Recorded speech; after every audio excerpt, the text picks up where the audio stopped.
Assalamualaikum warahmatullahi wabarakatuh, tuan-tuan dan puan-puan. Bersama dengan saya Ustaz Sai dalam podcast Kopi Dulu. Podcast Kopi Dulu segmen paranormal. So dalam episod kali ni insya-Allah kita akan bawakan kepada korang semua, tuan-tuan dan puan-puan yang menonton ni, seorang tetamu khas yang akan membicarakan tentang rawatan Islam, paranormal, kisah-kisah mistik yang selalu kita dengar di mana-mana media sosial lah. Jadi insyaAllah untuk podcast Kopi Dulu Paranormal episod yang pertama ni, kita akan menceritakan tentang latar belakang rawatan Islam, tentang latar belakang tetamu jemputan kita, dan tanpa saya panjangkan lagi perbualan, kita terus nak berkenalan dengan kita punya tetamu. Jadi Assalamualaikum Ustaz. Ustaz sihat Ustaz? Alhamdulillah. Waalaikumsalam. Alhamdulillah Ustaz. Terima kasih banyak Ustaz sebab sudi datang dalam podcast Kopi Dulu kita ni. So kalau kita boleh berkenalan secara ringkas untuk tentang Ustaz, diri Ustaz, mungkin boleh Ustaz kenalkan diri pada tetamu. Assalamualaikum warahmatullahi wabarakatuh. Okay, terima kasih kepada Ustaz Sai dan juga Kopi Dulu kerana sudi menjemput saya untuk bersama-sama meraihkan program podcast Kopi Dulu lah. Okey, alhamdulillah saya Ustaz Muhammad, berasal daripada Muar Johor dan kini menetap di Nilai Negeri Sembilan. Alhamdulillah Ustaz. Okey, baik Ustaz Muhammad Ustaz Muhammad ni sebenarnya TikToker tau. Kalau tuan-tuan dan puan-puan tahu, nanti kita akan pergi lebih lanjut lagi berkenaan dengan Ustaz Muhammad ni. Apakah latar belakang dia dalam rawatan Islam, TikToker, saya asyik sebut TikToker tu. Nanti kita akan reveal apakah dia punya account. Dan mungkin pernah lalu pun dekat tuan-tuan dan puan-puan punya TikTok. Jadi untuk makluman tuan-tuan dan puan-puan, episod kita pada kali ini dalam podcast Kopi Dulu segmen paranormal episod yang pertama ni ditaja oleh Farisi Coffee. Tuan-tuan dan puan-puan boleh tengoklah Farisi Coffee ni, Coffee and Bakery. Jadi Farisi Coffee ni dia membawa ataupun memperkenalkan 4 jenis flavor yang utama, iaitu mocha, yang ni mocha, matcha dan juga latte. Ada lagi satu ice chocolate. Ice chocolate ni yang saya dengan pihak tetamu ni akan minum lah. Jadi Ustaz, kalau okey, untuk Farisi Coffee ni dia punya tagline dia adalah mudah bawa ke mana-mana, ataupun boleh bawa ke mana-mana. Sebab apa? Sebab dia sangat-sangat ringan, compact, kecil dan sesuai untuk tuan-tuan dan puan-puan tempah order untuk mana-mana event kecil. Contohnya ada birthday party ke, ada nak buat event office ke, sangat-sangat sesuai untuk order Farisi Coffee ni. So boleh kontak nombor yang kita letak kat bawah lah, tak ada masalah. Jadi Ustaz, kita minum dulu Ustaz. Sebelum kita nak pergi ke slot yang selanjutnya, kita nak borak detail pasal latar belakang Ustaz tentang rawatan Islam ni, pengalaman peribadi Ustaz lah. Sebab kadang-kadang kita tak nak orang yang duk cerita, orang kata cerita sembang kuat-kuat ni Ustaz kan. Kita nak ambil pengalaman peribadi Ustaz je, yang betul-betul Ustaz lalui. So kita minum dulu, kita jumpa selepas ni.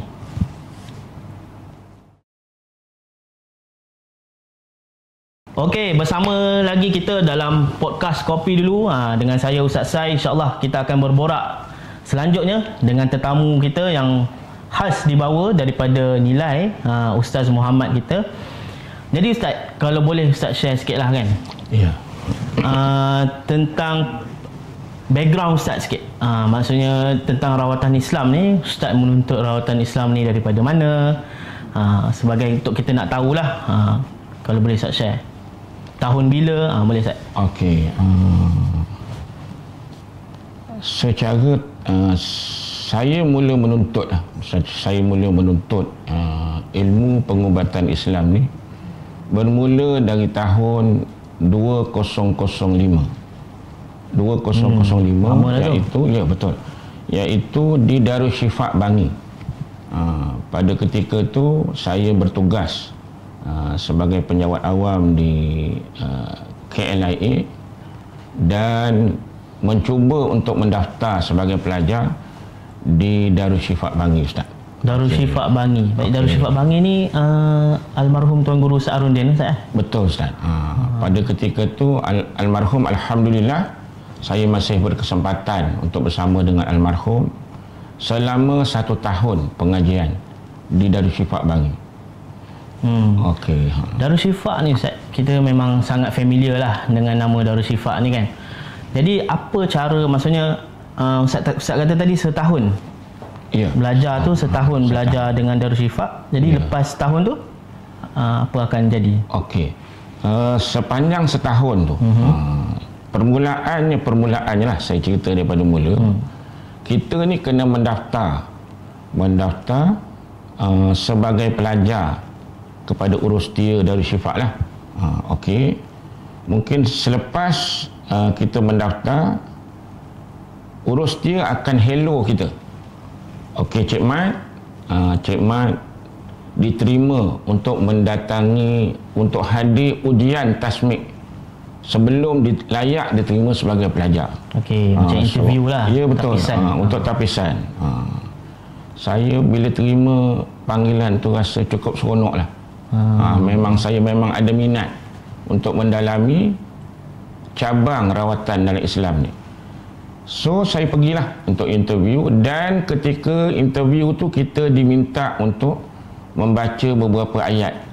Terutamanya kita kena baca Al-Fatihah, dan dia bagi kita satu muka surat ayat Al-Quran lah, untuk tengok kita punya tahap bacaan tajwid kita betul. Selepas kita baca dan dia tanya beberapa soalan, antara soalan yang dia tanya mungkin pernah tak terlibat dengan apa-apa rawatan sebelum ni, bidang rawatan sebelum ni. Lepas kita jawab beberapa soalan, kita balik, kemudian baru dia hello kita. Tuan Mat, Cik Mat diterima sebagai pelajar di Darul Syifa Bangi. Macam tu.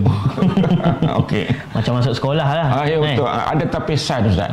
Ada tapisan. So setahun Ustaz kena hadiri kelas-kelas dia lah. Betul.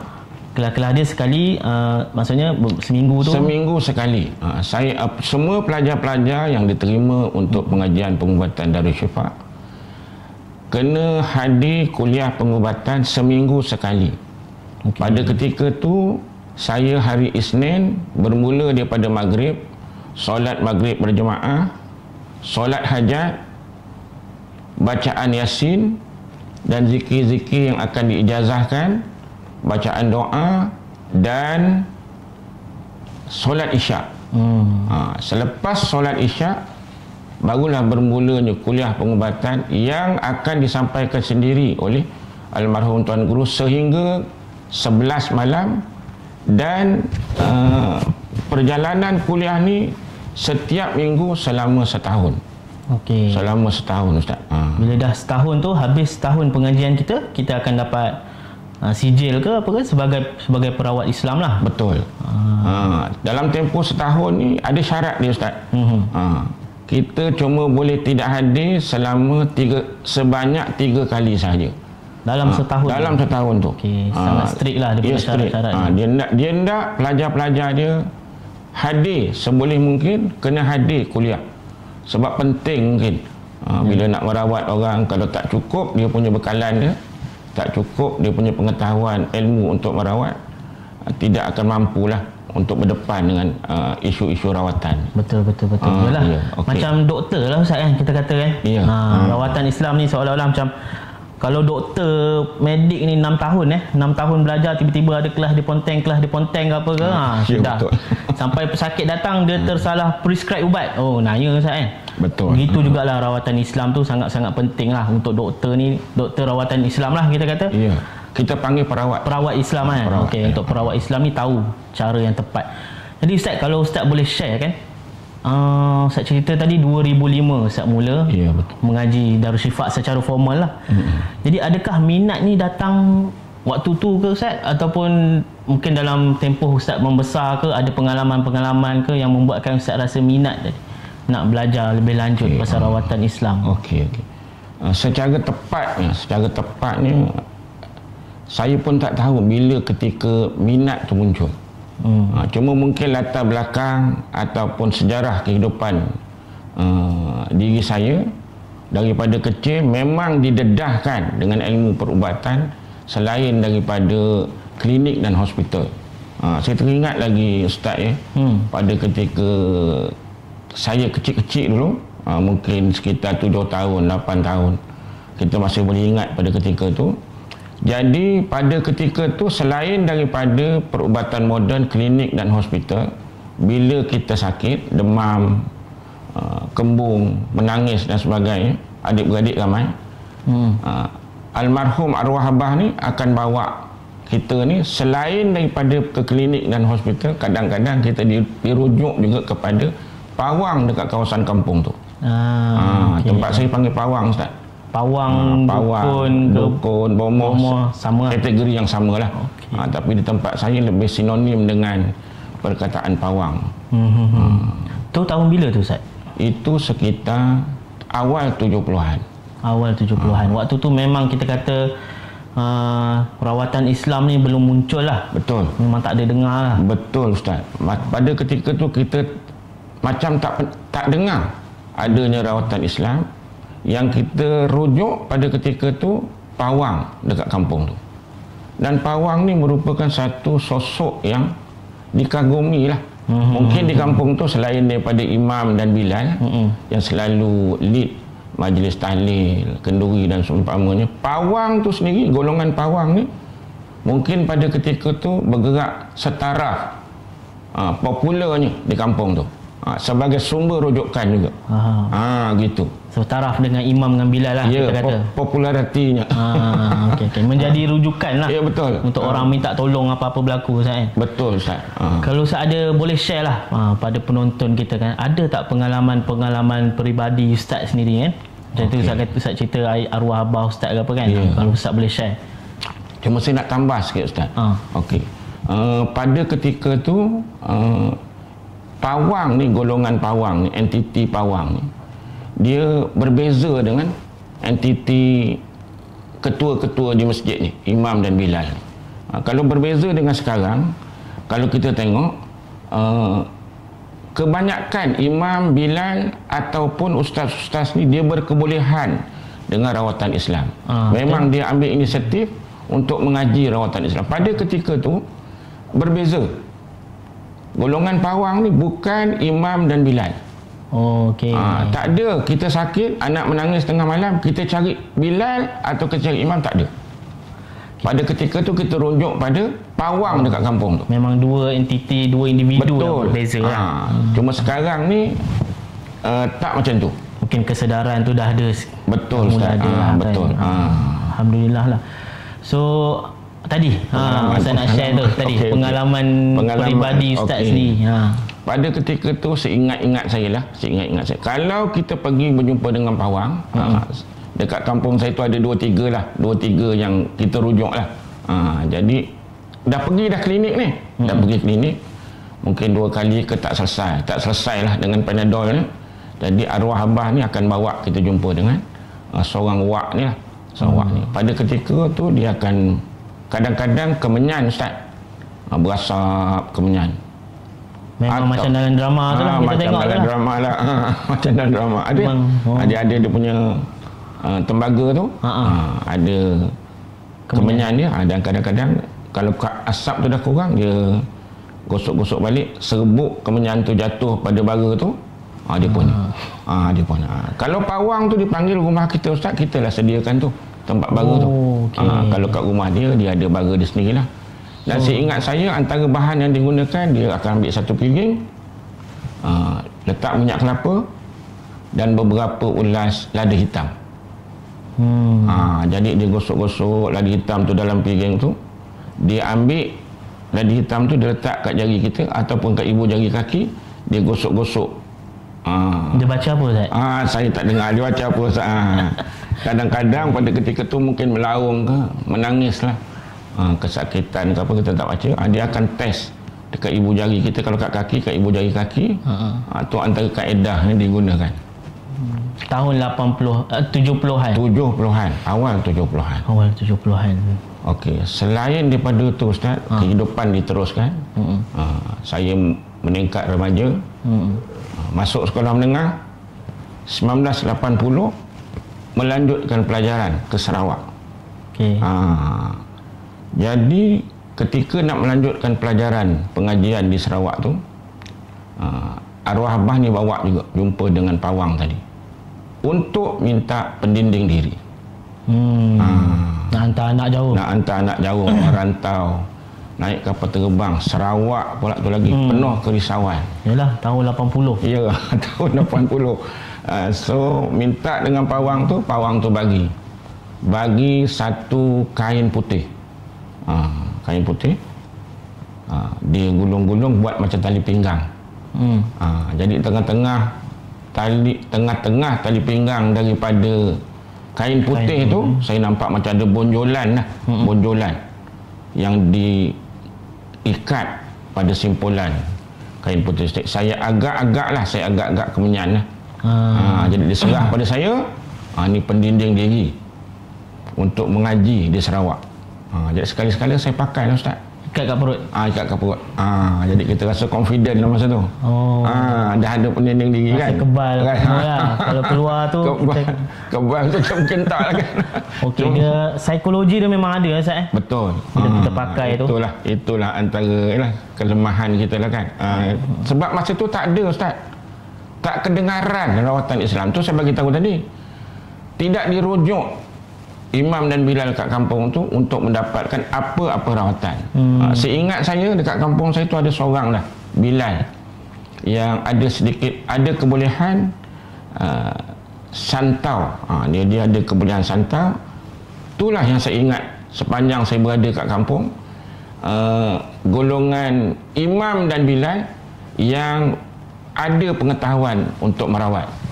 Selain daripada tu, bukan daripada golongan Imam dan Bilal, Ustaz. Okey. Jadi memang kita kata normal lah untuk awal 70-an tu memang macam tu. Betul.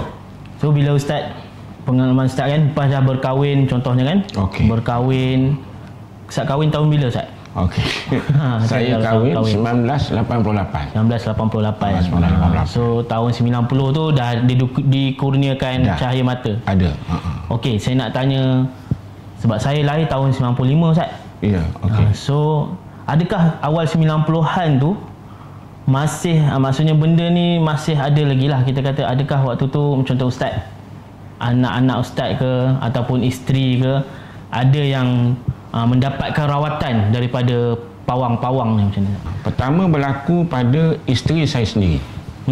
Jadi golongan wanita yang bersalin ni, saya ingat dia dari semasa ke semasa kadang-kadang dia akan kena susu beku dalam breast dia. Okey. Kesukaran untuk keluar. Dan akhirnya dia rasa sakit. Sebab susu tu kumpul berketul pada breast dia. Jadi pada anak saya yang pertama, isteri saya mengalami perkara tu. Dia rasa ada ketulan, susu tak berapa lancar keluar dan akhirnya ada ketulan dekat breast dia. So kita rujuk kepada seorang pawang dekat kampung tu. Seorang pawang. Pak Ji, seorang pawang. So saya pergi dengan isteri saya. Dia tak ada buat sentuhan. Dia baca dan dia bagi air. Tak lama. Proses rawatan tu tak lama. So sebelum balik dia pesan, engkau nanti kalau masa tidur ada rasa-rasa kena pegang ke, engkau jangan ni pula. Jangan kau lawan pula. Kita pun apa hal ni kan. Tak faham lah. Tak faham. Tak faham dan campur menyeram kan, nak pegang kat breast kan. Siapa pula yang pegang kan. Okey. Dia cakap macam tu je. Dia cakap macam tu. Engkau nanti kalau tidur, kalau rasa ada pula yang pegang-pegang urut-urut dekat engkau punya ketulan tu, engkau jangan, engkau diam kan, kau biarkan je lah tadi. Okeylah. Kita pun suspend juga kan. Okey. Lepas tu balik rumah macam biasa. So waktu tidur saya pun tidurlah. Isteri saya tidur kat atas katil. Pada ketika dia tidur, dia macam antara sedar dengan tidak, pang-pang alang tu, dia terasa ada tangan yang ada gerakan lah, seolah-olah mengurut tempat ketulan pada breast dia tu. Tangan. Itu boleh tahan lagi Ustaz. Jadi dia sadar, dia tengok berbulu hitam. Oi. Satu tangan yang gambaran tangan tu berbulu hitam lah. Besar. Puaslah dia menjerit, melawan, baru terpisah tangan tu daripada breast dia. Seram tu Ustaz. Memang menyeramkan. Maksudnya dia hantar benda lah. Maksudnya ilmu salah lah Ustaz. Mungkin dia hantar sesuatu, ilmu dia tu yang datang untuk mengurut benda tu pada ketika isteri atau wanita tu sedang tidur lah. Dan yang datang tu, itulah rupanya pun kalau kita cerita makhluk halus Ustaz. Itulah ceritanya. Hitam, berbulu, tinggi, tak jejak bawah, mata dia bunyinya menakutkan, dan rupanya kalau kita tak dapat tengok pun tak apalah Ustaz. Gitu. Jadi Ustaz, bila waktu tu jerit tersedar tu hilang. Macam terlepas lah daripada keadaan sedar tak sedar tu. Meremang bulu rumah. Betul Ustaz. Menakutkan. Betul. Baik, jadi Alhamdulillah kita sudah sampai ke penghujung episod yang pertama bagi podcast Kopi Dulu segmen paranormal ini. Apa rumusan yang kita boleh rumuskan adalah dengan perkembangan zaman era moden masa kini, selain daripada perubatan-perubatan moden, tak salah untuk kita nak cari perubatan-perubatan ikhtiar kan Ustaz kan, perubatan-perubatan alternatif, contohnya perubatan Islam ini. Tapi pastikanlah ianya mesti berteraskan dengan Al-Quran dan juga As-Sunnah. Jadi untuk makluman kepada para penonton di luar sana, saya nak share sedikit info berkenaan dengan satu kawasan di Selangor ini, iaitu di Bandar Mahkota Ceras, yang mana populasinya di sana sudah menghampiri 50,000 orang, yang mana dia meliputi daripada 9 seksyen, tetapi masjidnya ataupun ruang solat di masjid yang sedia ada ini adalah sangat-sangat sempit dan tidak mampu untuk nak menampung jemaah yang ramai dan jemaah yang semakin bertambah dari semasa ke semasa. Jadi tuan-tuan dan puan-puan, saya ingin mengajak kepada anda semua penonton-penonton di luar sana untuk sama-sama membantu dalam menginfakkan sebahagian daripada harta tuan-tuan dan puan-puan untuk usaha pembinaan Masjid Asy-Syakirin Bandar Mahkota Ceras, di mana masjid ini bukan hanya akan berfungsi sebagai masjid sahaja, ia akan dijadikan sebagai pusat tunas keilmuan dengan fasiliti-fasiliti dan aktiviti-aktiviti yang pelbagai seperti kelas dan bengkel pendidikan, program mentorship dan pembimbing rakan sebaya, perpustakaan, forum dan ceramah-ceramah ilmu yang berkala, program literasi digital, komuniti belajar sepanjang hayat. Saya ingin sebut satu hadis daripada Rasulullah sallallahu alaihi wasallam di mana Nabi bersabda, "Idza mata ibnu Adam inqata'a amaluhu illa min salas, sadaqatun jariyatun aw ilmun yuntafa'u bih aw waladun salihun yad'u lah." Di mana Nabi bersabda, jika matinya seorang anak Adam itu akan terputuslah amalannya melainkan 3 perkara, iaitu yang pertama adalah ilmu yang bermanfaat, sedekah jariah dan juga doa anak-anak soleh yang mendoakan ibu bapa ni. Jadi tuan-tuan dan puan-puan, rebutlah peluang ini untuk infak bersama-sama mencari saham akhirat kita masing-masing. Jadi para peninfak boleh berinfak ke nombor akaun yang tertera ataupun scan sahaja QR code seperti yang tertera. Jika ada apa-apa persoalan ataupun tuan-tuan dan puan-puan ingin mengetahui lebih lanjut berkenaan dengan isu, dengan update ataupun progres pembinaan Masjid Asy-Syakirin Bandar Mahkota Ceras ini, layarilah laman sesawang www.masjid-asyakirin.com ataupun pergilah ke Facebook rasminya, iaitu Kompleks Masjid Asy-Syakirin Bandar Mahkota Ceras. Itu sahaja untuk episod kita kali ini. Terima kasih Ustaz atas kehadiran Ustaz. Moga-moga perkongsian kita pada hari ini bermanfaat. Jumpa lagi di episod yang seterusnya. Assalamualaikum warahmatullahi wabarakatuh.